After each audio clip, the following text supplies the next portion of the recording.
السلام علیکم ورحمۃ اللہ وبرکاتہ۔ دوستوں، آج کا سبق کی سیریز کی ویڈیوز میں آج ہم 17 شوال کا سبق پڑھیں گے، جو ہے عورت اور غیرت۔ شروع کرتے ہیں۔ چنگیز خان سے خلیفہ جب مغلوب ہوا اور چنگیز خان کا قبضہ ہو گیا تو خلیفہ کی ایک کنیز جو نہایت حسین تھی وہ بھی اس کے ساتھ آئی۔ اس نے ایسی حسین عورت کبھی نہ دیکھی تھی، چنانچہ وہ بہت خوش ہوا اور اس کی بہت عزت اور خاطر و مدارت کی اور بہلا پھسلا کر اپنی طرف میلان کرنا چاہا۔ اس عورت نے ایک عجیب تدبیر کی۔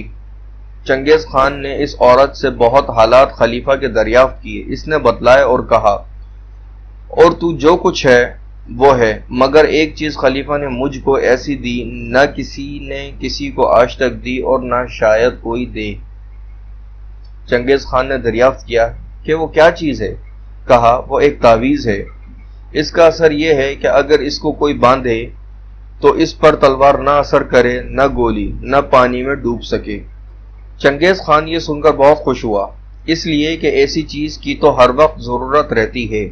یہ خیال کیا کہ نقل کرا کے فوج میں تقسیم کرا دوں گا۔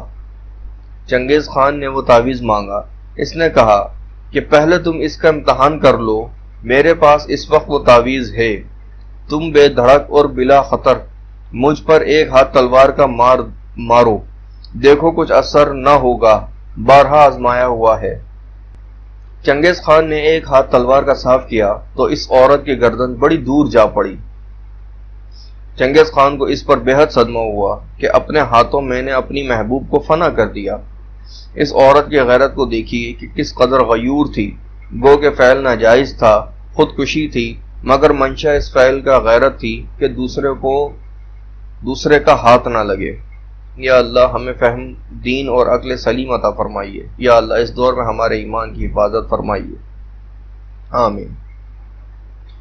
دوستوں، عورت اور غیرت کا جو عنوان ہے وہ اسی لیے ہے کہ عورت میں جو غیرت ہے وہ اللہ رب العزت کی جانب سے ایک قدرتی تحفہ ہے۔